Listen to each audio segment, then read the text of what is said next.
आज हम उत्पत्ति के पुस्तक 11वां अध्याय और 11वां अध्याय से हम देखेंगे मनुष्य की भाषा के बारे में। कैसे मनुष्य की भाषा फर्क हुई।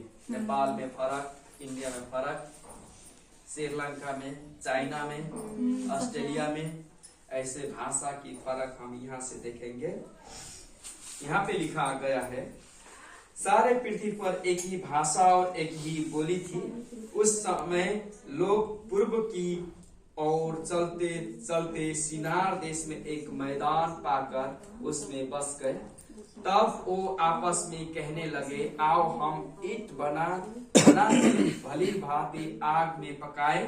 और उन्होंने पत्थर के स्थान पर ईंट से और चूने के स्थान पर मिट्टी के गारे से काम लिया। फिर उन्होंने कहा, आओ हम एक नगर और एक गुम्मट बना ले, जिसकी चोटी आकाश से बातें करे। इस प्रकार से हम अपना नाम करें। ऐसा न हो कि हमको सारी पृथ्वी फैलना पड़े। जब लोग नगर और गुम्मट बनाने लगे, तब उन्होंने देखने के लिए यहोवा उतर आए।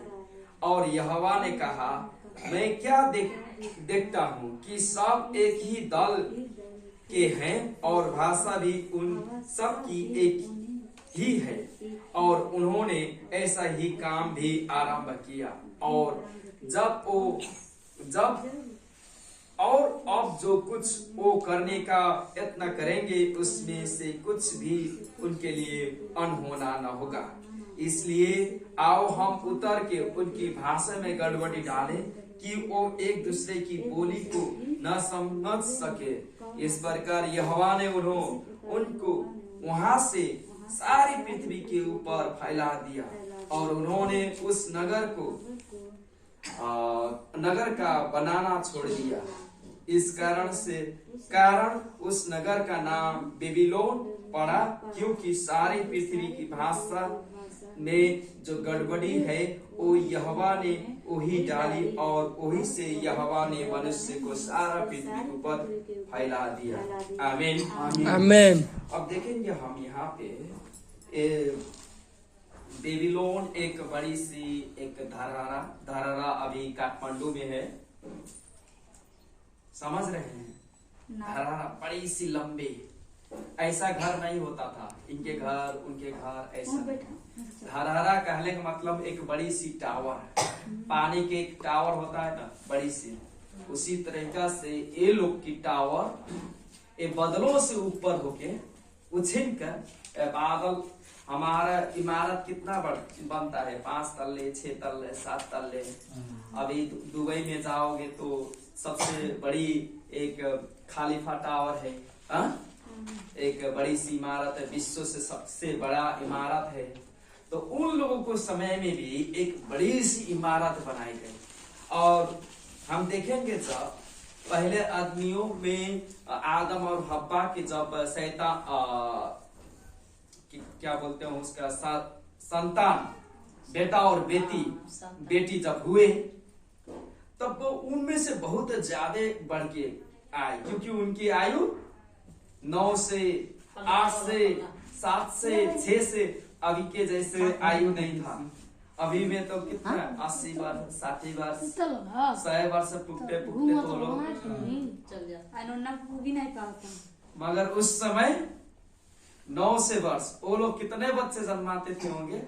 100 से ऊपर, है कि नहीं? वो लोग जवान थे, क्योंकि उनमें मृत्यु नहीं था।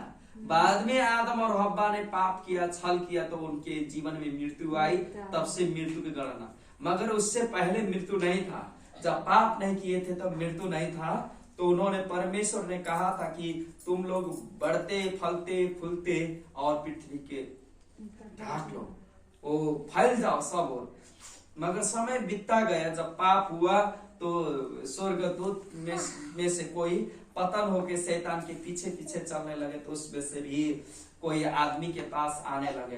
तो उस समय बड़ी सी एक परमेश्वर ने कहा एक धर्मी जन को कि एक बड़ी सी नाई बना, संसार जल से अब डूब जाएगा, मर जाएगा, अब इस सब सारे भ्रष्ट हो जाएंगे। तो उन्होंने बनाने शुरू किए परमेश्वर के वचन के पालन। आदमियों आके उनके बड़ी बड़ी बातें कहते थे, इतना बहुत घाम लगा है, कैसे बादल नहीं है तो कैसे जल प्रलय होगा, कैसे पानी पड़ेगा, ऐसे बोल रहे थे। मगर समय होता गया, एक बड़ी सी पानी पड़ी 40 दिन 40 रात तक, और यहाँ के ऐसे बादलों जैसा पानी नहीं था। वो स्वर्ग के ऊपर जो इस नीचे वाला स्वर्ग है, ये बादलों वाला, उससे से ऊपर वाला जो है वो चंद्रमा सूर्य जो है ना, ये इससे भी नक्षत्र से ऊपर बढ़ के एक बड़ी सी पानी है। तो वहां के पानी जब गिरने लगी तो फटक से संसार पानी से डूब गया था।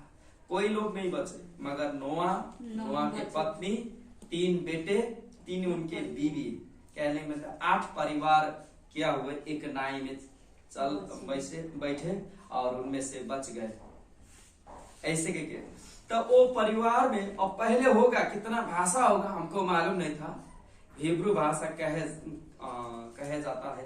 तो उस समय की हिब्रू भाषा था, इजराइल में से हुआ था।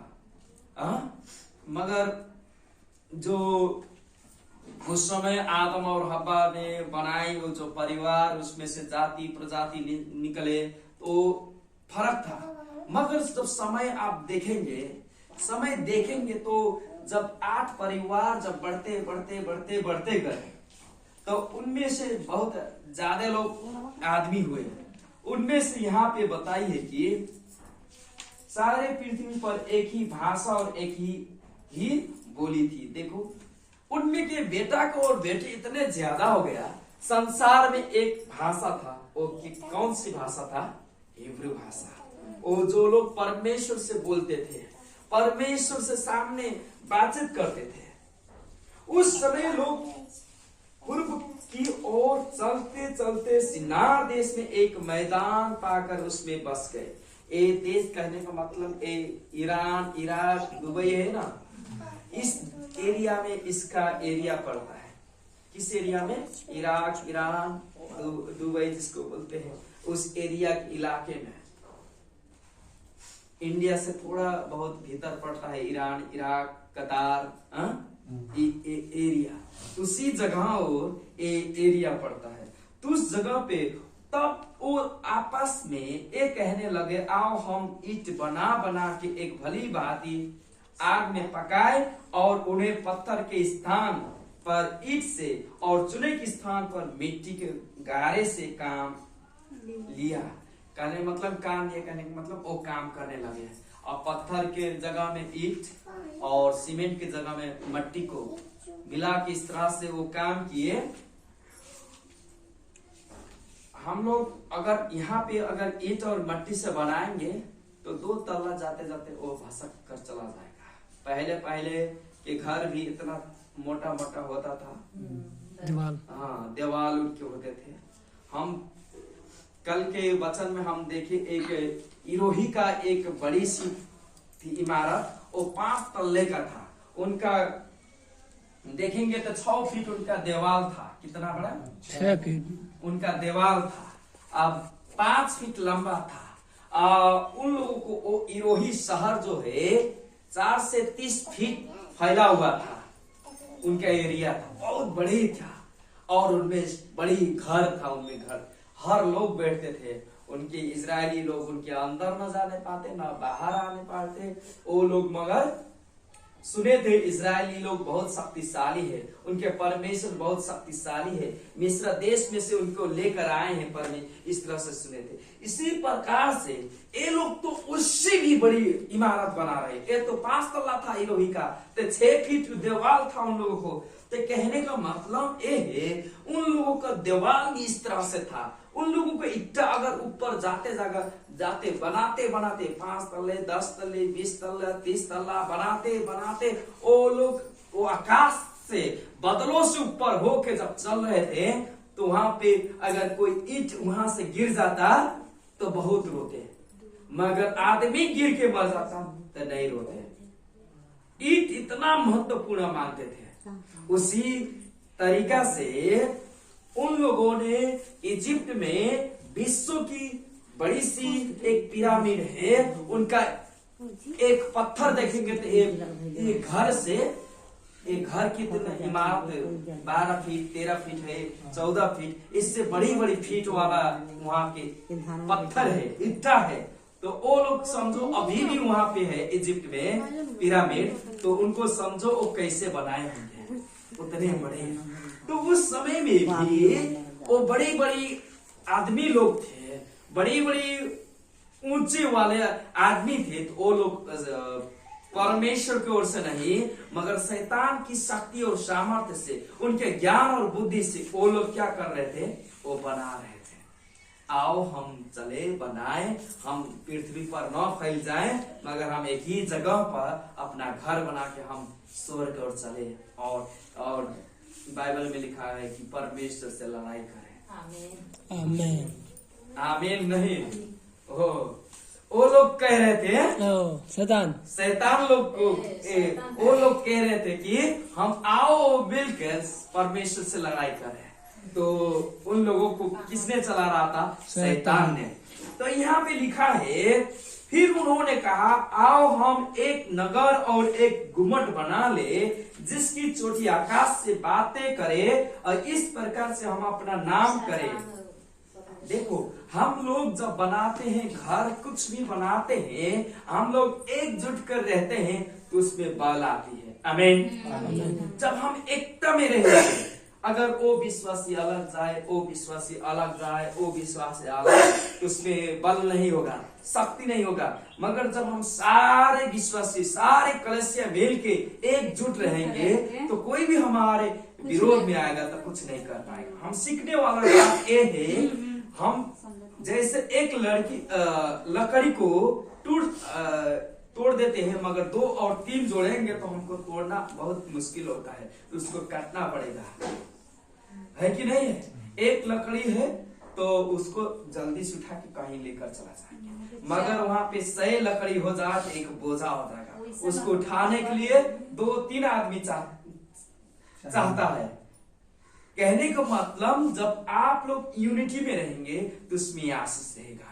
आप लोग मिलकर 2 आत्मा 3 आत्मा अगर एक जगह में रहते हैं तो परमेश्वर की उपस्थिति रहता है। आमीन। वहाँ पे जो मांगेंगे आप लोग 2 या 3, मत्ती की पुस्तक बताती है, मेरे नामों में अगर 2 या 3 आदमी अगर मिलकर अगर प्रार्थना करें तो उसमें मैं रहूंगा और आशीष दूंगा। आमीन। आमीन। तो आप लोग क्या करना चाहिए, एक ही रूप से बन के ऐसे ही प्रार्थना कर सकते हैं। मगर इन लोगों ने परमेश्वर के विरोध में खड़ा हुआ, मगर इन लोगों ने एक बड़ी सी घर बना रहे थे, मगर उनमें कौन नहीं था, परमेश्वर की जगह नहीं दी। इन्होंने कहा अपने नाम रखे, आइए हम अपने नाम से करें।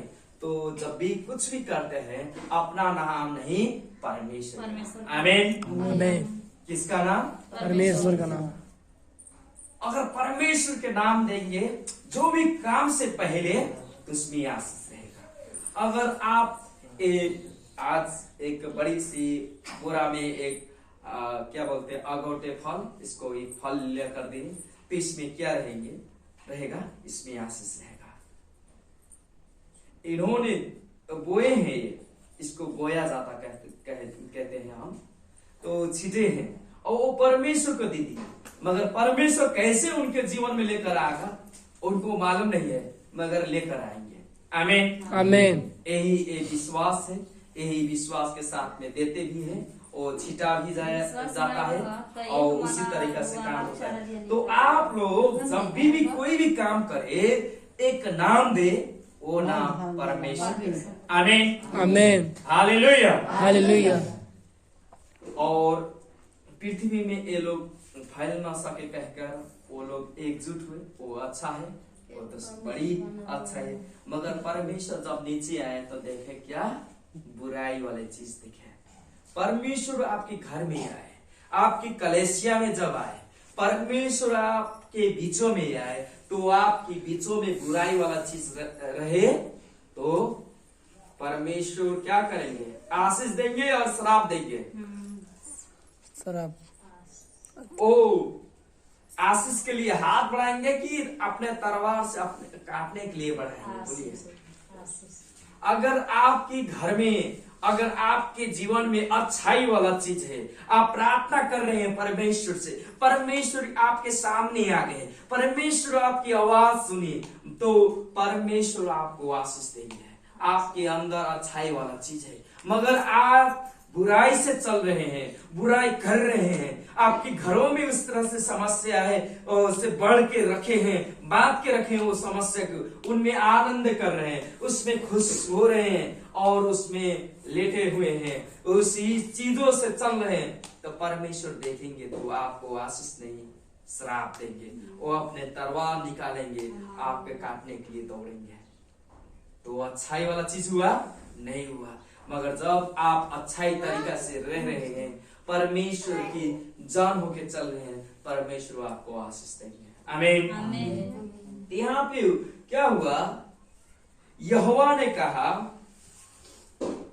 5 में, जब लोग नगर और गुम्मट बनाने लगे तब उन्हें देखने के लिए यहोवा उतरा है। आते हैं परमेश्वर कभी कभी आपके स्वर्गदूत होके, जैसे पास्टर आते हैं, कोई परमेश्वर की जन आती है, तो आपके जीवन में उसी तरह से काम होता है। वही स्वर्गदूत उसी प्रकार से आपके सपनों में आते हैं, अच्छाई वाला चीज के लेकर आते हैं। अगर आप सपना में सांपों को देख रहे हैं, आप देख रहे हैं किसी ने आपको पीछे पीछे दौड़ा रहा है आपको मारने के लिए, गोरू, भैंस, बैल, सांप दौड़ रहा है, और किसी बंधन में है, आप चिल्ला रहे हैं बचाओ बचाओ, किसी बंधन में है, किसी मुर्दे के देख लिए, और किसी चीज ऐसा गंदा वाला काम कर रहे हैं, गंदा वाला सपना देख रहे हैं, तो शैतान आपके जीवन में, आपके सपना में वो कुछ कह रहा है, कह रहा है, कुछ करने चाह रहा है, वो बताती है शैतान। मगर आपके जीवन में आप स्वर्गदूत के साथ में बैठ रहे हैं और परमेश्वर के वचन पढ़ रहे हैं, परमेश्वर के वचन की आराधना स्तुति संगति में रह रहे हैं, परमेश्वर की प्रशंसा कर रहे हैं, तो आप समझे कि परमेश्वर आपके जीवन में आ रहे हैं। शैतान नहीं, मगर स्वर्गदूत आपके सपना में आ रहे हैं, बोल रहे हैं, इस तरह से बात बताती है परमेश्वर के वचन। तो परमेश्वर किसी न किसी तरह से आपके जीवन में आते हैं, किसी न किसी तरीका से। जब याकूब ने अपने बड़े भैया के आशीष जब ले लिया, अपने पिता से मांग लिए आशीष, तो उनके बड़े भैया उनके मारने के लिए जब दौड़े, तो अपने माँ की प्रेम के कारण से, वो उनके सहायता से, वो बड़े लंबे दूर जब चले गए याकूब, तब उन्होंने एक पत्थर देखी और उसमें लेट गए। तो स्वर्गदूत ऊपर से आते और ऊपर चढ़े जाते, सीढ़ी से आते और जाते देखते थे। तब परमेश्वर ने एक आवाज दी, मैं तेरी अब्राहम इसहाक की परमेश्वर हूँ और तुझसे मैं आशीष दूंगा अगर तू मेरे वचनों के पालन करेगा। मैं जैसे कह रहा हूँ और उसे करेगा, तो न तुझको छोड़ूंगा न त्यागूंगा, तुझके साथ में रहूंगा। ऐसे परमेश्वर ने एक उनसे क्या बांधा, करार बांध ली, एक नियम बना ली उससे और उनको आशीष दी। तो इसी प्रकार से स्वर्गदूत और आते और जाते रहते हैं। आमीन। आपके जीवन में इसी तरह से काम होता है। तो यहाँ भी परमेश्वर जब नीचे आए, उन्होंने क्या देखा, और यहोवा ने कहा, जब नीचे उतर के आए देखे, तो मैं क्या देखता हूँ कि सब एक ही दल के हैं और भाषा भी उन सब की एक ही है, और उनसे उन्होंने ऐसा ही काम भी आरंभ किया, और अब जो कुछ वो करने का यत्न करेंगे उसमें से कुछ भी उनके लिए अनहोना न होगा। देखिए, वो जो चाह रहे हैं, जो करने को चाहते हैं, वो यत्न कर रहे हैं, तो उसमें सफल हो जाएंगे। अब अनहोना, असंभव चीज, इम्पॉसिबल चीज कुछ नहीं कहकर वो बोल रहे हैं। कौन बोल रहा है? यहोवा परमेश्वर, जो सृष्टि करने वाला है, रचने वाला है, वो बोल रहे हैं। तो हमको भी मान लेना चाहिए कि जब हम परमेश्वर से बातचीत करते हैं, जब परमेश्वर आते हैं और देखते हैं और जब समझ जाते हैं कि इन लोगों को अब वो करना है, उनमें रात दिन प्रार्थना कर रहे हैं, रात दिन उनमें है, तो इनमें वो आशीष आना चाहिए। आमीन। तो वो आता है, वो फिर के नहीं जाता है, मगर वो आकर आता है। Hallelujah, hallelujah, hallelujah, hallelujah, hallelujah, hallelujah, आमीन, आमेन। अभी भी देखते हैं हम, जब यहाँ पे उस समय इतना ज्यादा वहां पे ऐसे बेटा बेटी वहीं पे जन्म जाते हैं, वो राहों में बड़ी सी इमारत बन रहा है, वहीं पे सोते, उन लोगों के घर वहीं पे है, वहीं पे बनता, नीचे जाते, हो सकता है वर्षों लगता होगा उनको लेकर आने के लिए एक ईद को, मगर वो लेकर आ गए। और कोई बड़ी बड़ी इमारत के ऊपर है, कोई नीचे है, ऐसे ऐसे कर करके, मगर वो लोग सब चीज एक ही रूप में, एक ही भाषा से कर रहे हैं। वहाँ पे दूसरी भाषा नहीं है, सारे चीज चिन्ह रहे हैं, सारे चीज अच्छा कर रहे हैं। मगर परमेश्वर ने क्या देखा अंदर, एक उनका अपना नाम है, परमेश्वर के नाम है, वो अपने इच्छा से कर रहे हैं, परमेश्वर की इच्छा और से नहीं कर रहे हैं। तब परमेश्वर ने कहा, इसलिए आओ हम उतर के उनकी भाषा में गड़बड़ी डाले कि वो एक दूसरे की बोली को न समझ सके। क्यों? क्योंकि वो ईंट मांगते तो पत्थर दे दे, पत्थर मांगे तो हथौड़ा दूसरा चीज दे दे, पानी मांगे तो मट्टी लेकर आ। इस तरह से वो भाषा न समझे तो होगा ऐसे ही, क्योंकि वो अच्छाई वाला काम हो रहा था नहीं, बुराई वाला चीज। क्योंकि वो उनका उद्देश्य क्या था, हम स्वर्ग में चले और परमेश्वर से युद्ध करें। परमेश्वर से युद्ध करने का कहने का मतलब उनसे लड़ाई करने का है, उनको जीते और उनके सिंहासन पे राज करें। एक किसका योजना था? शैतान का। जब शैतान वहां पे स्वर्ग में था, उसका नाम लूसीफर था, उसके 4 पंखों था, वो परमेश्वर के से कहा कि तेरे जितना स्थान है उससे बड़ी स्थान पर मैं अपना सिंहासन बनाऊंगा, ऐसे कहा। तो परमेश्वर ने उसके अंदर क्या देखा? पाप देखा, तो उनको नीचे धकेल दिए, गिरा दिए, तो चले गए। तो आप और हम क्या करने का है? हमारे सारे चीज परमेश्वर के लिए, परमेश्वर के विरोध में हम नहीं जा सकते, मगर परमेश्वर के साथ में चलेंगे तो जो भी हमारे बाधा अड़चन है सारा हटकर चला जाएगा, हम उससे आगे चल सकते हैं। आमीन। परमेश्वर जान देना उनके मन की बात, नीचे फेंक देना। तब उन लोगों के भाषा गड़बड़ी उन्होंने कर दी। करने के बाद में ओ जो आदमी की भाषा मिली, तो इंडिया हो, जो भाषा मिली, नेपाल हो, चाइना हो, श्रीलंका हो, और क्या बोलते हैं मालदीव्स हो, पाकिस्तान हो, भूटान, बांग्लादेश, ऐसे ही भाषा जैसे जैसे मिलता गया उसी ओर से। ओ कोई अफ्रीका हो और कोई गोरे लोग, कोई गहूं गोरे, जैसे हम ना गोरे हैं ना काले हैं, हम पहले लोग हैं। पहला हमारा शरीर क्या होता है? पहला होता है, मगर गोरे का सफेद होता है, काले का एकदम ऐसे काला होता है, उन लोगों का बाल भी दूसरा होता है। तो उस तरह से 3 चरणों में बट गया। और हम लोग हैं सेमाइट में से, इजरायलियों में से, हम लोग बहुत पुजारी होते हैं। नेपाल, इंडिया, चाइना, ये सारे लोग जितने हैं, श्रीलंका के, ये सारे लोग बड़ा भक्ति में रहते हैं। हम लोगों का इस तरह से बांटा गया है।